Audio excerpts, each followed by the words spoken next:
नमस्कार बच्चों, आप सभी का आपके अपने YouTube चैनल अपनी देव अकेडमी में स्वागत है। हम लोग भारतीय राष्ट्रीय आंदोलन की श्रृंखला में पहुंच चुके थे सुभाष चंद्र बोस, और सुभाष चंद्र बोस का जीवन परिचय हम लोगों ने पढ़ा। इसके अलावा हम लोगों ने सुभाष चंद्र बोस का एक संगठन है फॉरवर्ड ब्लॉक की स्थापना, उसको पढ़ा। इसके अलावा एक संगठन में सुभाष चंद्र बोस का और हस्तक्षेप और सहयोग है, उसका नाम है आजाद हिंद फौज। आजाद हिंद फौज का गठन, आजाद हिंद फौज का योगदान, सुभाष चंद्र बोस कैसे आजाद हिंद फौज से जुड़े, इन सारी चीजों को हम देखने वाले हैं।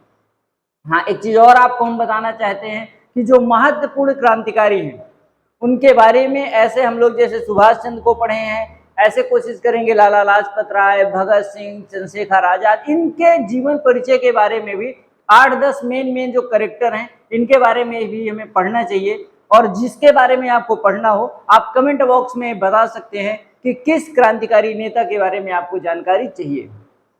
आपके सबसे बड़े क्रांतिकारी नेता महात्मा गांधी की तो चर्चा हम लोग करेंगे ही करेंगे। इसके अलावा आप कमेंट बॉक्स में ये जरूर बताने की कोशिश करें कि आपको किस क्रांतिकारी के बारे में और जानकारी चाहिए। इसी सुभाष चंद्र बोस पार्ट 2 आप समझ सकते हैं भारतीय राष्ट्रीय आंदोलन का। हम लोग आज बात करेंगे आजाद हिंद फौज की। आजाद हिंद फौज की स्थापना, गठन और प्रस्ताव। ठीक, हम लोगों की हेडिंग है सुभाष चंद्र बोस में आजाद हिंद फौज। आप हेडिंग डालोगे आजाद हिंद फौज, आजाद हिंद फौज। इसी को शॉर्टकट में कहता है INA, या फिर इसी को आप कह सकते हो क्या, आजाद हिंद फौज का ही एक नाम क्या है, या इसी को कहते हो इंडियन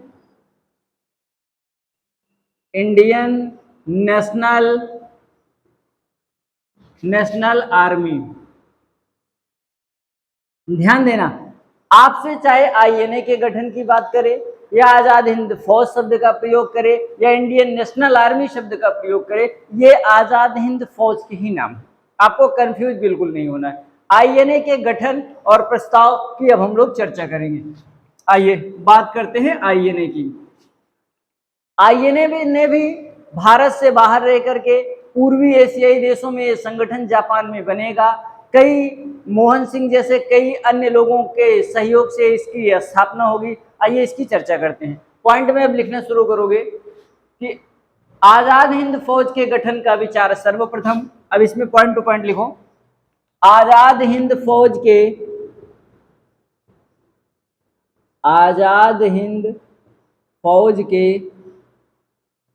गठन का आजाद हिंद फौज के गठन का विचार सर्वप्रथम, आजाद हिंद फौज के गठन का विचार सर्वप्रथम कैप्टन मोहन सिंह के मन में आया। सर्वप्रथम कैप्टन मोहन सिंह के मन में आया। कैप्टन मोहन सिंह के मन में आया। ये किसके दिमाग में बात पैदा हो रही है? कैप्टन मोहन सिंह के दिमाग में सबसे पहले ये बात आ रही है कि हमें एक संगठन बनाना चाहिए, उसका नाम क्या हो, आजाद हिंद फौज। आइए देखिए, इसका गठन, आजाद हिंद फौज का गठन, आगे लिखो, इसका गठन 30 मार्च 1942 ईस्वी को, इसका गठन 30 मार्च 1942 ईस्वी को जापान में, 30 मार्च 1942 ईस्वी को जापान में कैप्टन मोहन सिंह,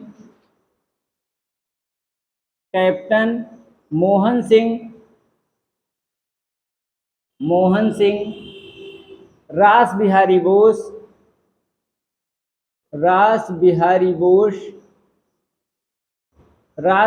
बोस और एक निरंजन सिंह नाम मिलता है, निरंजन सिंह, रास बिहारी बोस और निरंजन सिंह के सहयोग से हुआ, के सहयोग से हुआ, के सहयोग से हुआ। इसकी स्थापना कब हो रही है? 30 मार्च 1942 ईस्वी को। इन पॉइंटों को ध्यान देना भाई, ये एक जगह इकट्ठा मिलने में थोड़ा समस्या होती है। इसको बड़ा, हर मैटर को इधर उधर से इकट्ठा करके हम आपके लिए नोट्स बनवा रहे हैं, इनको ध्यान से आप पढ़िए, ठीक है ना। इसका गठन 30 मार्च 1942 ईस्वी को कहाँ पे हो रहा है?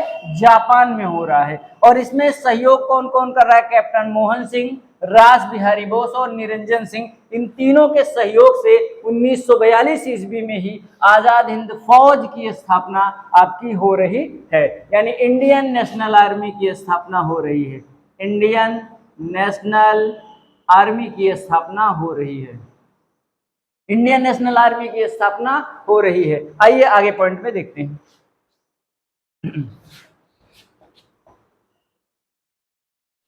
अगला पॉइंट लिखेंगे INA यानी इंडियन नेशनल आर्मी, ज्ञानी प्रीतम सिंह। अगला पॉइंट लिखोगे इंडियन नेशनल आर्मी या इंडियन नेशनल आर्मी, ज्ञानी प्रीतम सिंह और आई वाची फुजिवारा। ज्ञानी प्रीतम सिंह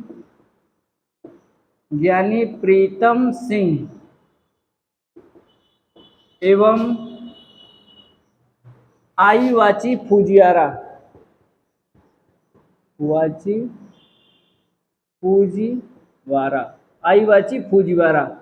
आई वाची फुजिवारा का मानसिक पुत्र था,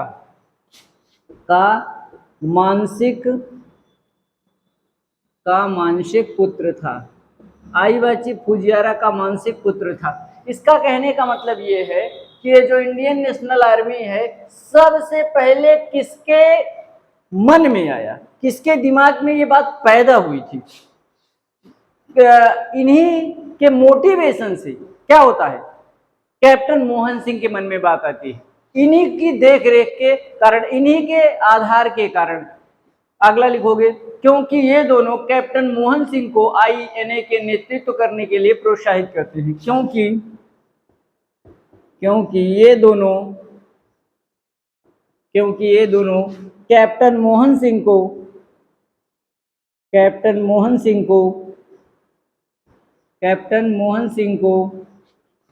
INA के नेतृत्व करने के लिए, INA का नेतृत्व करने के लिए प्रोत्साहित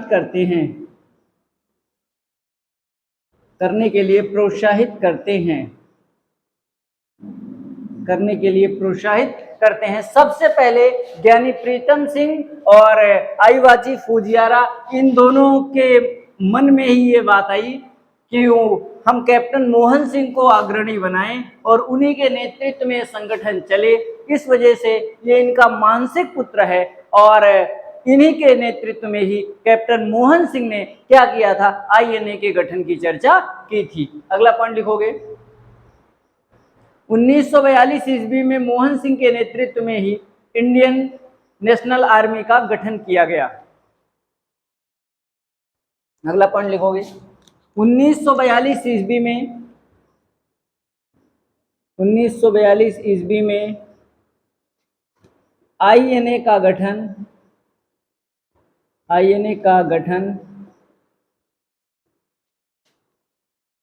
मोहन सिंह ने किया।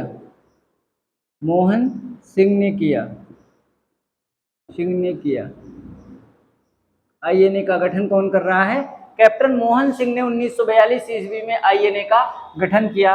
अगला पॉइंट लिखोगे इस आर्मी में जापान के मलय अभियान के तहत, इसमें था कौन?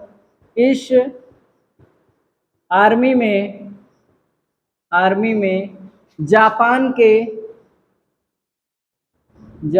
के मलय अभियान के तहत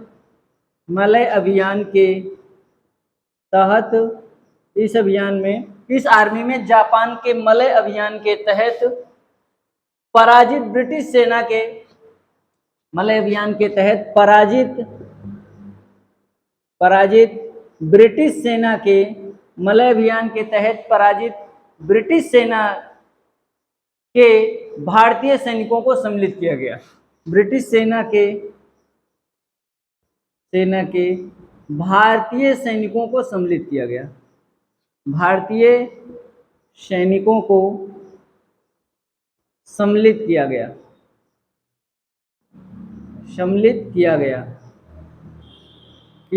भारतीय सैनिकों को सम्मिलित किया गया। परंतु जापानी सैनिकों से अविश्वास बढ़ने पर जापानी सैनिकों से अविश्वास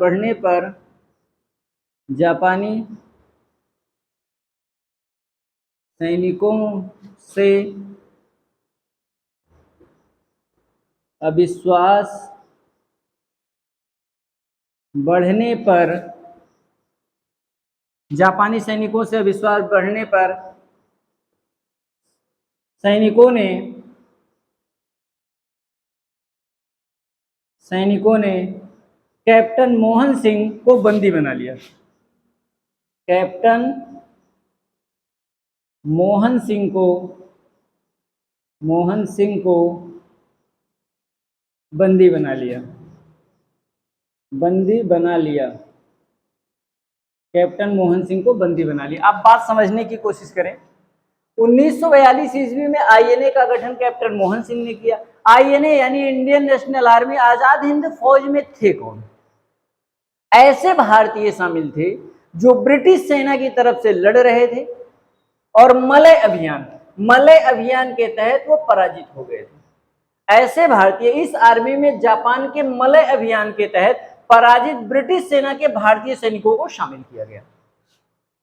अब होता क्या है, भारतीय सैनिकों और जापानी सैनिक आपस में रहेंगे, किसी मैटर को लेकर जापानी सैनिकों से इनका मतभेद हो जाएगा और ये लोग तुरंत क्या करेंगे, कैप्टन मोहन सिंह को बंदी बना लेंगे। इस प्रकार आजाद हिंद फौज स्वतः समाप्त हो गई। फिर यही आजाद हिंद फौज तुरंत समाप्त हो जाएगी। भाई बंदी बना लिया नायक को, तो बचा ही क्या। इस प्रकार, अगला पॉइंट लिख लो इसी में, इस प्रकार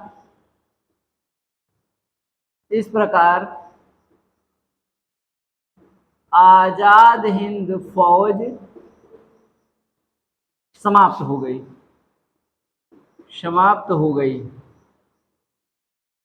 अभी डरना नहीं, अभी समाप्त हुई है, लेकिन अब इसका पुनर्गठन होगा। आजाद हिंद फौज समाप्त हो गई। अगला पॉइंट लिखोगे, सुभाष चंद्र बोस के नेतृत्व में आईएनए यानी इंडियन नेशनल आर्मी का पुनर्गठन हुआ। अगला पॉइंट लिखो, सुभाष चंद्र बोस के नेतृत्व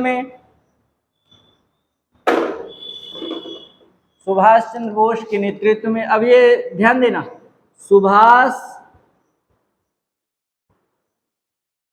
चंद्र बोस के नेतृत्व में 4 जुलाई 1943 ईस्वी को मलयद्वीप सिंगापुर पर, मलयद्वीप ये कहां पड़ेगा, सिंगापुर, मलयद्वीप सिंगापुर पर आईएनए का पुनर्गठन हुआ।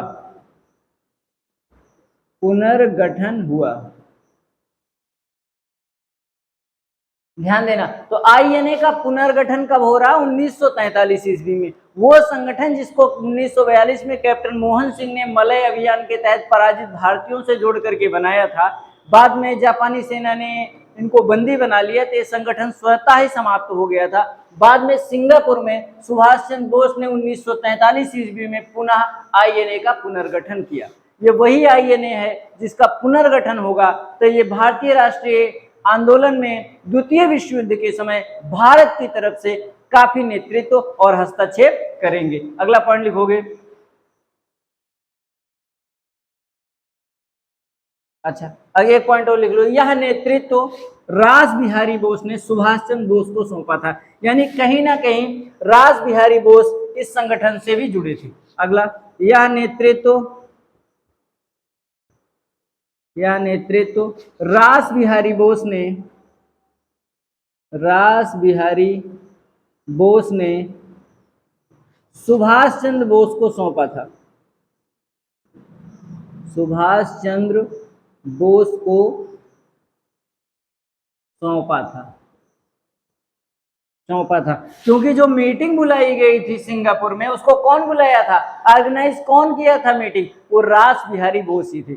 यानी कि एक मीटिंग बुलाई गई थी रास बिहारी बोस के नेतृत्व में, है ना, सिंगापुर में। उसी मीटिंग के तहत आईएनए का पुनर्गठन किया गया और उसकी जिम्मेदारी रास बिहारी बोस ने किसको सौंप दी, सुभाष चंद्र बोस को।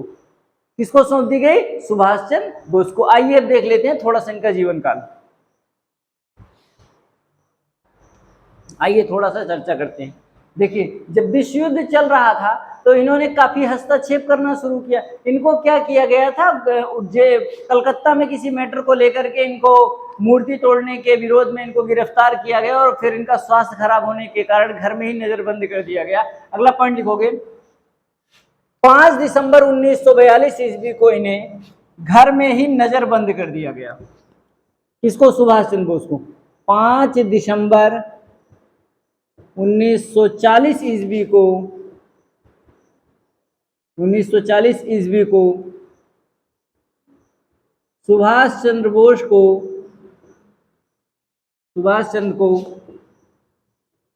घर में ही नजरबंद कर दिया गया।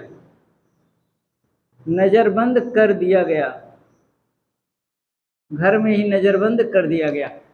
कितनी तारीख को, 5 दिसंबर को घर में नजरबंद कर दिया गया। इसके बाद ये 18 जनवरी 1941 को, कब की बात है, 18 जनवरी 1941 को जियाउद्दीन पठान का भेष बदलकर 18 जनवरी 1941 को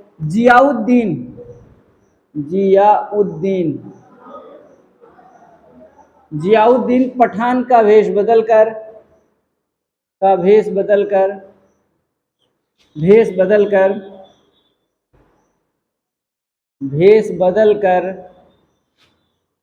पेशावर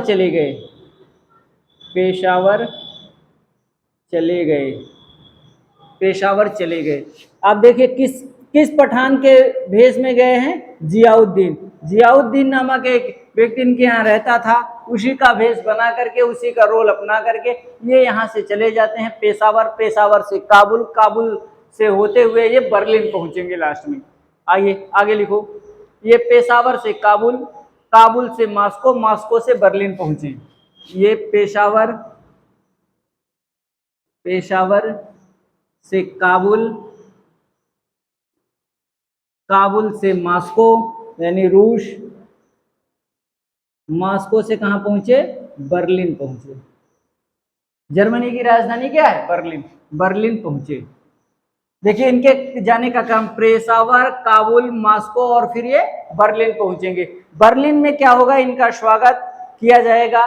बर्लिन में इनका स्वागत हिटलर प्रमुख सहायक रिबेनट्रॉप ने किया। बर्लिन में इनका स्वागत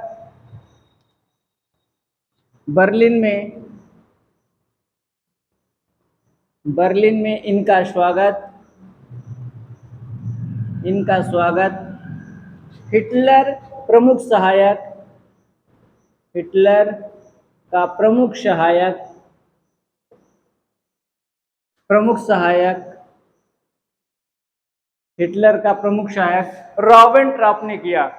रिबेनट्रॉप ने किया।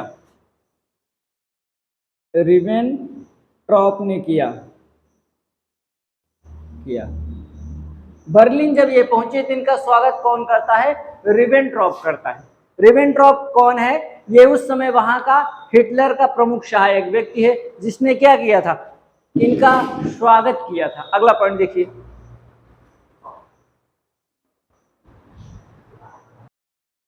अगला पॉइंट लिखो, रिबेनट्रॉप ने किया। अगला पॉइंट, हिटलर ने इन्हें किसको, हिटलर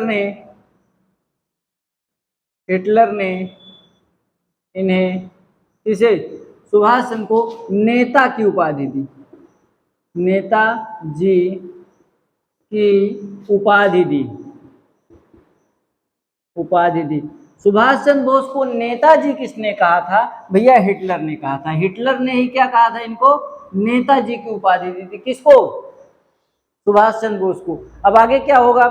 ये हिटलर अपने यहां से रेडियो प्रचार प्रसार के माध्यम से इनको आजादी देगा कि वो ब्रिटिश विरोधी प्रचार कर सकते हैं। अगला पॉइंट लिखोगे, बर्लिन से ही हिटलर ने सुभाष चंद्र बोस को, बर्लिन में ही हिटलर ने, अगला पॉइंट, बर्लिन में ही हिटलर ने सुभाष चंद्र बोस को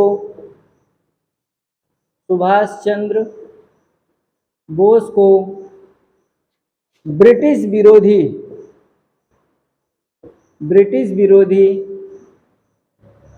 प्रचार के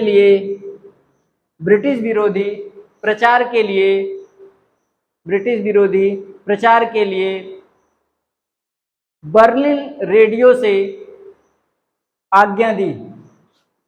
ब्रिटिश विरोधी प्रचार के लिए बर्लिन रेडियो से आज्ञा दी,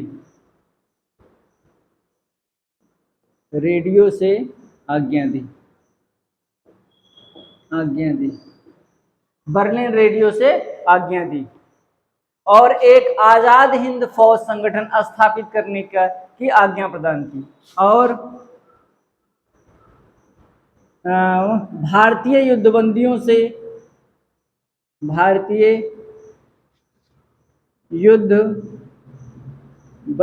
से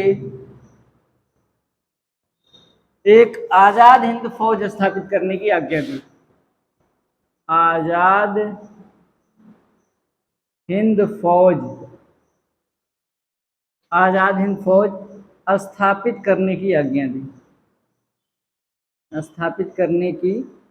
दी। देखिए, बात को समझना थोड़ा सा लेंदी हो रहा होगा आपको, लेकिन जानकारी ये बहुत जरूरी है। बर्लिन में हिटलर ने सुभाष चंद्र बोस को ब्रिटिश विरोधी प्रचार के लिए, ब्रिटिश सरकार के विरोध में प्रचार करने के लिए बर्लिन रेडियो से आज्ञा दी कि आप बर्लिन रेडियो चैनल आकाशवाणी से आप ब्रिटिश सरकार का विरोध कर सकते हैं। ये आज्ञा कौन दे रहा है? हिटलर दे रहा है। किसको? सुभाष चंद्र बोस को। और इसने यहां तक कहा कि जो भारतीय युद्धबंदी हैं उनसे मिलाकर के आप चाहें तो एक संगठन बना सकते हैं। उस संगठन का नाम क्या दिया गया? आजाद हिंद फौज।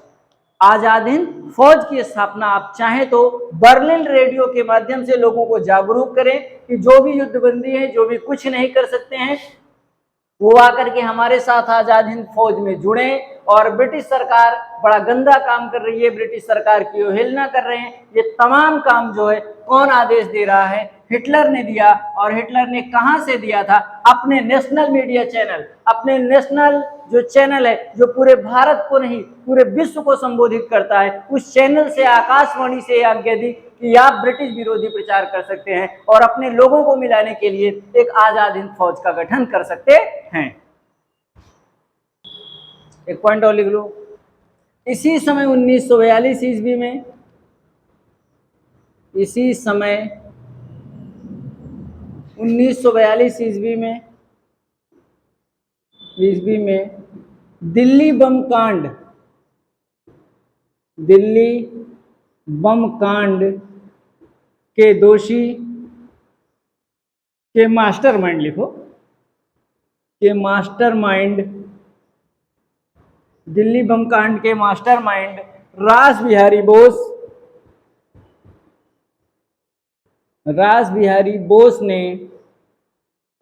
बोस ने जापान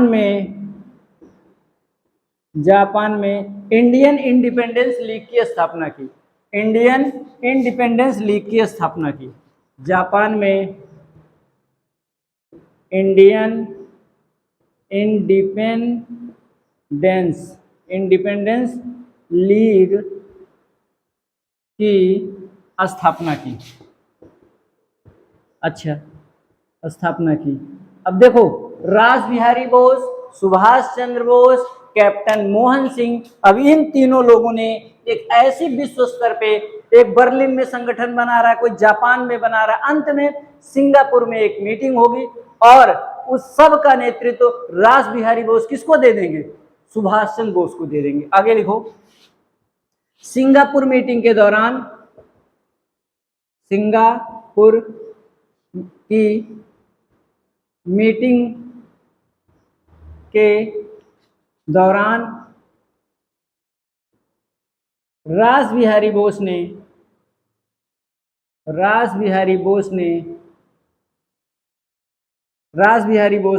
नेतृत्व की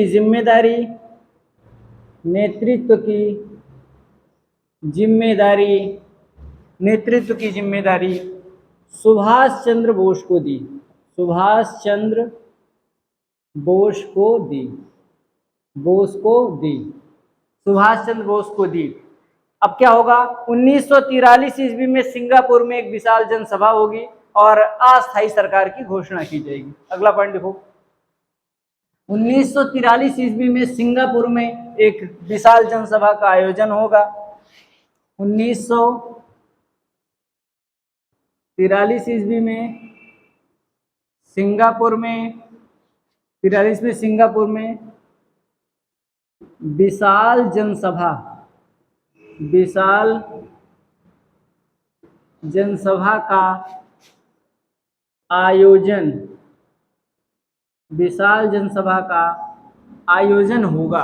विशाल जनसभा का आयोजन होगा और अस्थायी सरकार बनाने की घोषणा सुभाष चंद्र बोस ने की। और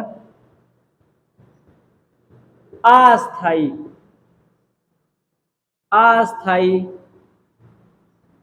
सरकार बनाने की घोषणा सुभाष चंद्र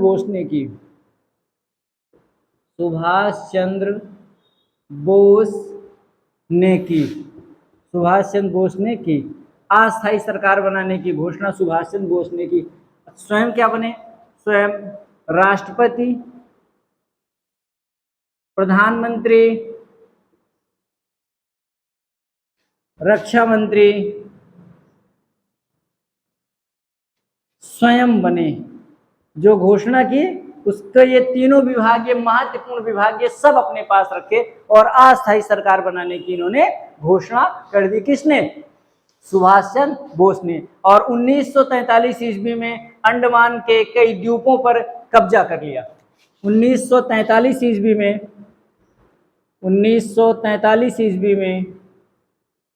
अंडमान एवं निकोबार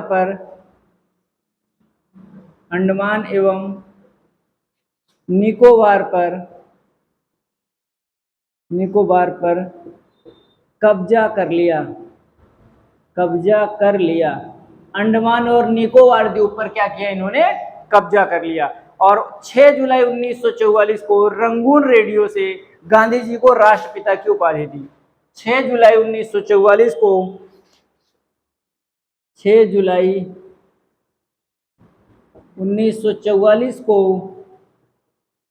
रंगून रेडियो से गांधी जी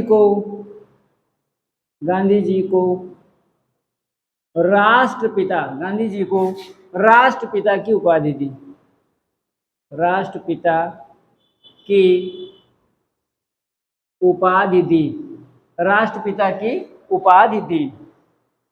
राष्ट्रपिता की इन्होंने क्या किया था? उपाधि दी। अब 1944 आ गया। 1945 ईस्वी में इनके हादसे के दौरान मृत्यु हो जाएगी। अगला पॉइंट लिखोगे, 1945 ईस्वी में 1945 ईस्वी में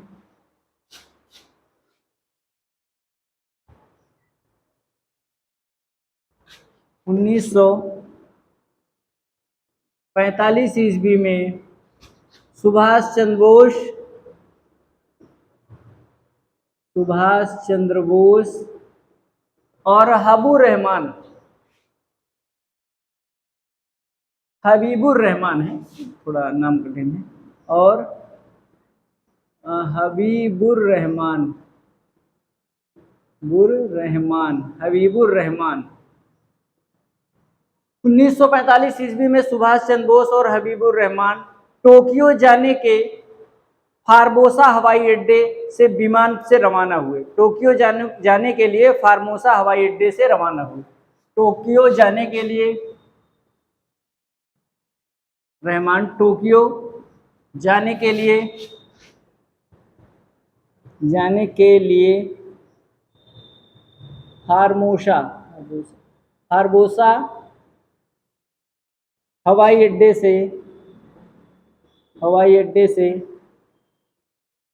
रवाना हुए। फार्मोसा हवाई अड्डे से रवाना हुए। विमान दुर्घटना में सुभाष चंद्र बोस का पता नहीं चला। अगला पॉइंट, विमान दुर्घटना में सुभाष चंद्र का पता नहीं चला। सुभाष चंद्र का पता नहीं चला। सुभाष चंद्र का पता नहीं चला। एक राज बन करके रह गया। सुभाष चंद्र बोस जिंदा थे कि मृत्यु हो गई। सुभाष चंद्र बोस की ना तो लाश मिली, ना तो कोई प्रमाण मिला। बहुत से लोग ये कहते हैं कि सुभाष चंद्र बोस को ब्रिटिश सरकार द्वारा किडनैप करवा दिया गया और उनकी हत्याएं कर दी गई। बहुत से लोग ये कहते हैं विमान दुर्घटना के दौरान ही वो हेलीकॉप्टर से कूद गए, हवाई जहाज से, और बच गए थे। भारत में काफी लंबे समय तक वो अपना भेष बदल कर रहे, किसी को अपनी वास्तविकता नहीं बताना चाहते। आदि तमाम कहावतें यानी किंवदंतियां सुभाष चंद्र बोस के बारे में है। सुभाष चंद्र बोस एक ऐसा नायक जो 1897 में पैदा होता है और 1945 तक भारतीय राजनीति में सक्रिय रहता है और अंग्रेजों को भारत से बाहर रह करके, भारत के उसका विरोध करके, अंग्रेजों के खिलाफ संगठन बना करके अंग्रेजों को नाको चने चबवा दिया। अंततः अंग्रेज को मजबूर होने में इनका भी बहुत बड़ा योगदान रहा है। सुभाष चंद्र बोस एक महत्वपूर्ण नायक के रूप में आपके सामने जाने जाते हैं। ठीक है दोस्तों, सुभाष चंद्र बोस के बारे में सिर्फ इतना ही। अगले ऐसे ही किसी महान क्रांतिकारी के बारे में अगला टॉपिक हम लोग लेकर के आएंगे। ठीक है दोस्तों, अगर आपको क्लास अच्छी लगे तो वीडियो को लाइक, शेयर, सब्सक्राइब। एक पॉइंट इसमें और लिख लो, आजाद हिंद फौज में जो इसके अलावा कई लोग गिरफ्तार हुए थे, उनके मुकदमे की पैरवी जो है कौन किया था? भूला भाई देसाई ने किया था। एक पॉइंट और लिख लो, आजाद हिंद फौज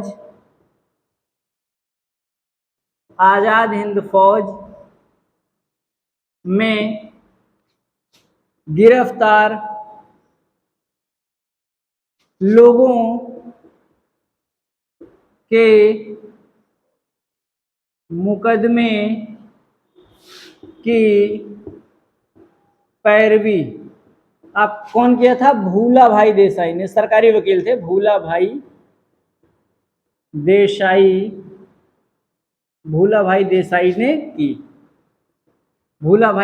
ने की। ठीक है दोस्तों, आज की क्लास सिर्फ इतना ही। अगर आपको वीडियो अच्छा लगे तो आप अपने YouTube चैनल अपनी देव एकेडमी को लाइक, शेयर, सब्सक्राइब जरूर करें। ऐसे ही वीडियो देखने के लिए आप अपने चैनल को सब्सक्राइब कर सकते हैं और आप कमेंट बॉक्स में बताइए कि अगला टॉपिक हम किस क्रांतिकारी के बारे में चर्चा करें। ठीक है दोस्तों, आज की क्लास सिर्फ इतना ही। नमस्कार दोस्तों, जय हिंद, जय भारत।